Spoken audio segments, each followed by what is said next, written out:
lagi dengan Horror Story Time. Terima kasih yang udah klik video ini. Buat kalian yang lagi dengerin cerita aku, semoga kalian dalam keadaan yang sehat.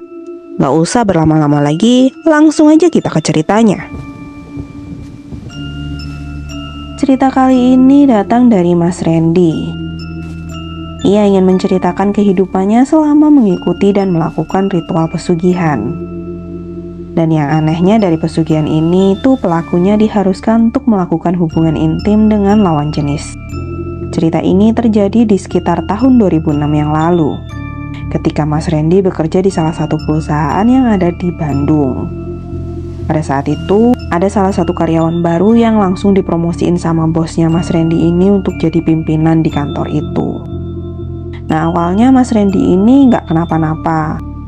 Tapi dengan berjalannya waktu, karyawan ini tuh sering kali cari-cari masalah sama Mas Randy, yang mengakibatkan Mas Randy ini merasa terancam posisinya di kantor itu. Lalu beberapa hari kemudian, Mas Randy ini ketemulah sama teman lamanya. Di sana mereka ngobrol, tanya-tanya tentang kerjaan, posisi dan sebagainya. Awalnya Mas Randy ini cuma jawab seadanya. Nah, setelah cerita soal kehidupannya Mas Randy, si temannya ini tadi itu merasa iba dengan nasibnya Mas Randy. Nah, dari situlah temannya Mas Randy ini tuh ngajak Mas Randy buat ngelakuin pesugihan yang ada di daerah Tulungagung, Jawa Timur. Nama pesugihannya itu adalah pesugihan Nyi Roro Kembang Sore. Nah, awalnya Mas Randy ini sama sekali nggak tertarik sama hal-hal yang begituan. Tapi begitu dia keinget sama anak baru yang ada di kantornya itu, akhirnya Mas Randy ini pun berubah pikiran. Lalu beberapa hari kemudian Mas Randy ini berniat untuk pergi ke Tulungagung, ke tempat pesugihan yang disarankan sama temannya tadi. Nah, setibanya di Tulungagung, ia pun langsung bergegas menuju lokasi, yaitu di Gunung Bolo, tempat di mana Nyi Roro Kembang Sore ini dimakamkan.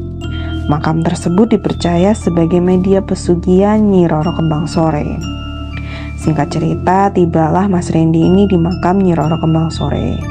Dan hari itu ia ketemu dengan penjaga makam di sana. Kemudian Mas Randy ini menjelaskan apa maksud dan tujuannya ia ke sana. Akhirnya Mas Randy ini pun ditemuin sama kuncen makam tersebut.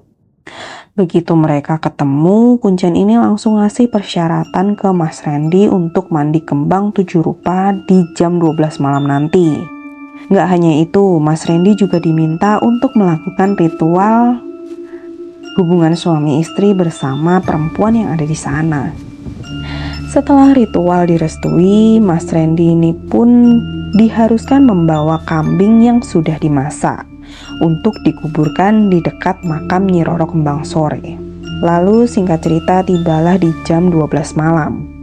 Mas Randy ini pun langsung melakukan semua ritual-ritual yang diminta sama si kuncen tadi.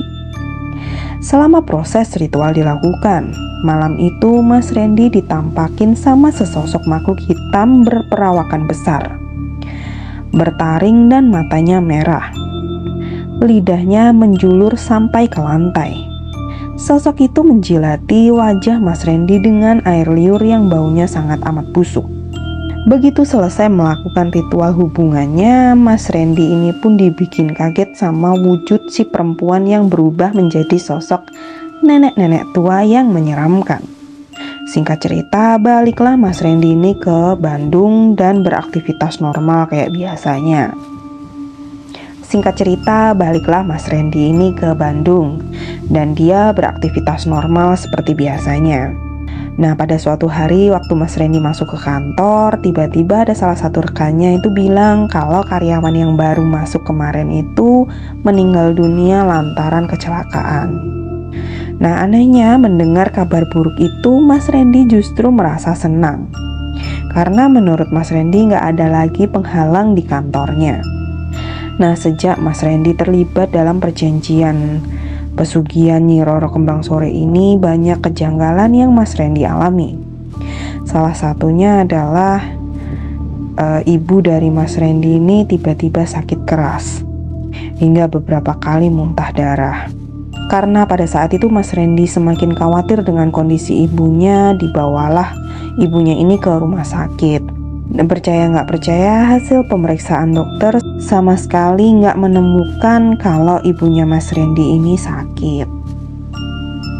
Dan apakah mungkin kondisi kesehatan ibu dari Mas Randy ini ada sangkut pautnya dengan perjanjiannya Mas Randy dengan Nyi Roro Kembang Sore? Kita nggak tahu.